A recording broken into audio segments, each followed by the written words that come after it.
So far in chemistry, we've used various different models to represent our particles or our atoms. The most recent one is the Bohr model, and the Bohr model shows the nucleus at the center, kind of like the sun, and the electrons orbiting around it like the planets. However, there's an issue with this, because this suggests that the energy levels are fixed in a space. And if you think about it, if it's truly just orbiting, then it's a flat plane. And that's not how electrons orbit the nucleus. They orbit in a three-dimensional space. And so, with that in mind, we need to update our model if we're going to talk about how the electrons actually travel around the nucleus. And so, something to pay attention to is a bunch of different scientists made some very important discoveries. And so you have Louis de Broglie, and he suggested that electrons act as both particles and waves. And so they have kind of a wave-like motion. And just like with waves, you never know exactly the location of an electron at a given point in time. And so what I mean about this is that it's like a fan blade. If you look at a box fan or your ceiling fan, you can either know where it's at or the exact time that it's at. And what I mean by that is, if you were to take your phone and snap a picture of your ceiling fan, you could know exactly where the fan blades are located by looking at that picture. However, you wouldn't know exactly where they are at any given moment in time because they're moving too fast. And electrons kind of don't really travel along a path like the orbit would suggest. It kind of appears and whatnot at the different locations. And so what we're going to talk about is we're going to talk about orbitals. And orbitals are the region where the electron is most likely to be. So sometimes, kind of like how we talked about with our EM spectrum, sometimes the electrons can jump between energy levels and they can jump between orbitals. And so with that in mind, there's a place where they most usually are, but not always. My example of this is if you come to see me. If you ask your teacher if you can be dismissed to come and see me, where do you come to find me? You come to my classroom. Why? Because most times that's where I'm located. But it's not guaranteed that I'm located there. I may have gone to use the restroom. I may be down making copies. I may be in the office. I may be across the hall talking to another teacher.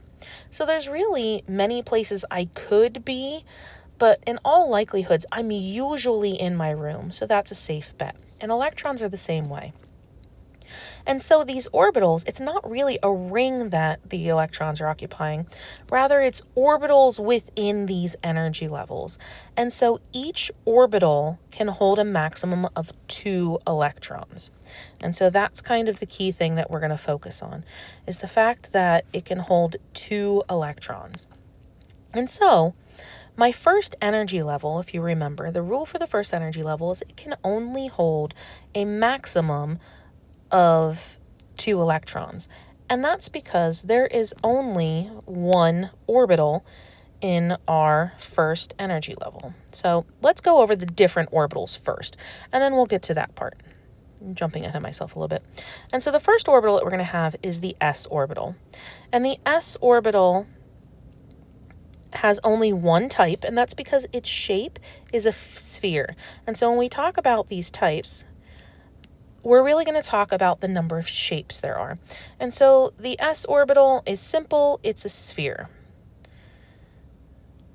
And so just like that, we draw the sphere. So each sphere can hold 2 electrons, because remember, each orbital can hold 2 electrons.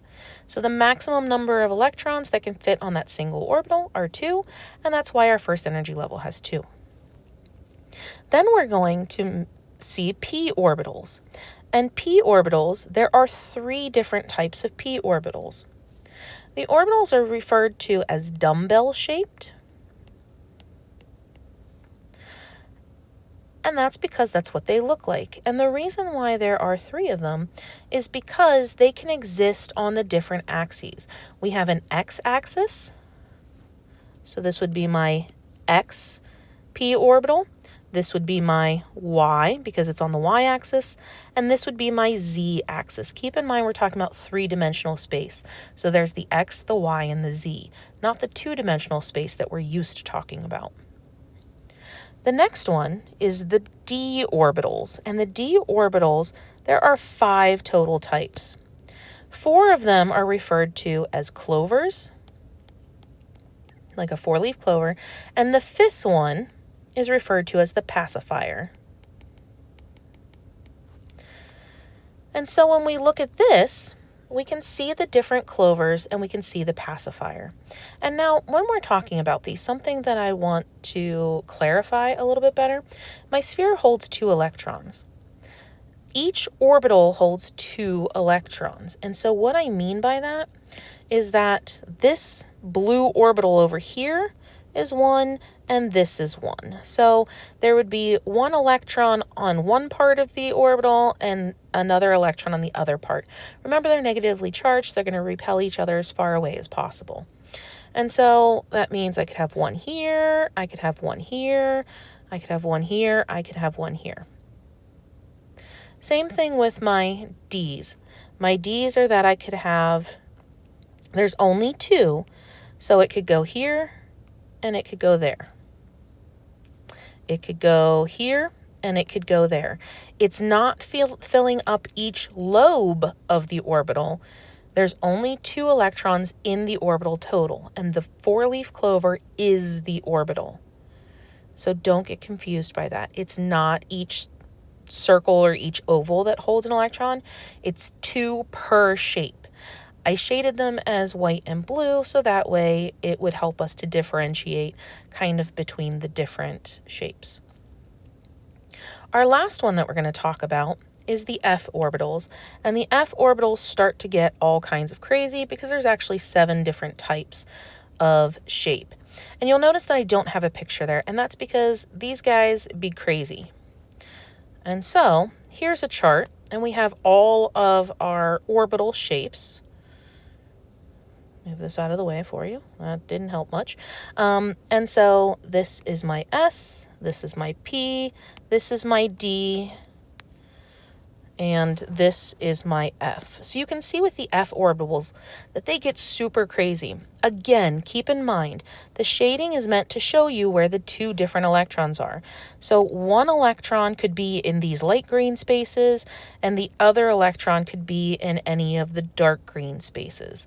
So it's not the number of spaces that are there, but it's more the shade of the colors. There can only be 2 electrons per shape. And so, with that being said, we're going to look at some patterns here. And so our energy level, our first energy level, do I go top down or do I know I'm going to go top down. It doesn't matter. No. Let's go bottom up. Why? I don't know. It's just how I'm feeling. So, my first energy level, we said it can hold a maximum of 2 electrons. So that means it's going to have 1 sublevel, and that its orbital type is going to be an s orbital. It will have 1 s orbital, and it will be the sphere. So in this case, we've just got the s. And so over here, sorry, this is the maximum number of electrons that can fit in this specific energy level, and it's going to be a total of 2 electrons. Because remember, each orbital can hold 2. There's only 1 orbital, so there's a maximum of 2 electrons. And so then our next one, on the second energy level, the second energy level has 2 sublevels. And those orbitals that it has is it has an s orbital and it has a p orbital.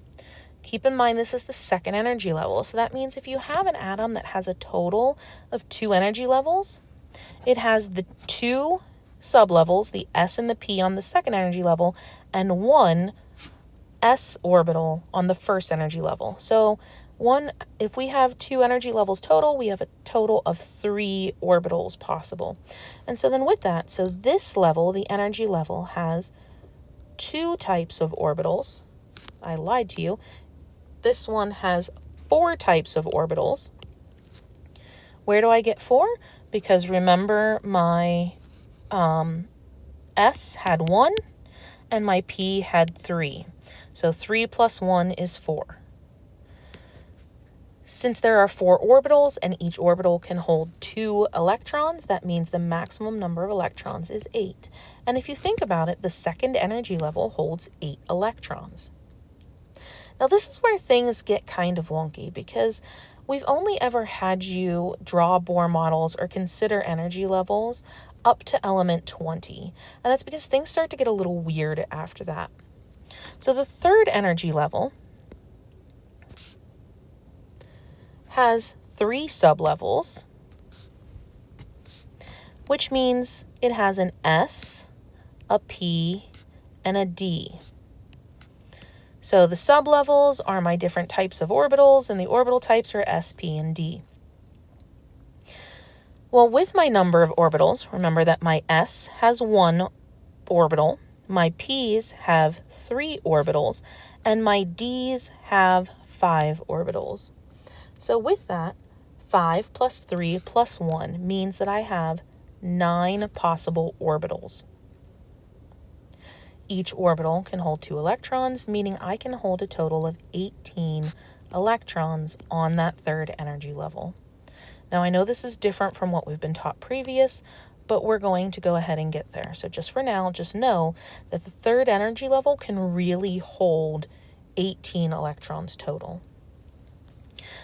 Then we have our fourth energy level, which has 4 sublevels, because now we have the S, the P, the D, and our crazy F orbitals. And so that means the S is 1, P is 3, D is 5, F is 7. And so with that, we have a total of 16 orbitals, which means, and this seems really crazy, since each orbital can hold 2 electrons, that means we can have a total of 32 electrons that can be held on that fourth energy level. I'm not going to go on to that top one there. I'm just going to leave that blank because I think this is enough for now. And so I'm going to give you some time to digest this information, and we're going to show you how this pattern plays out on the periodic table tomorrow. Have a good one.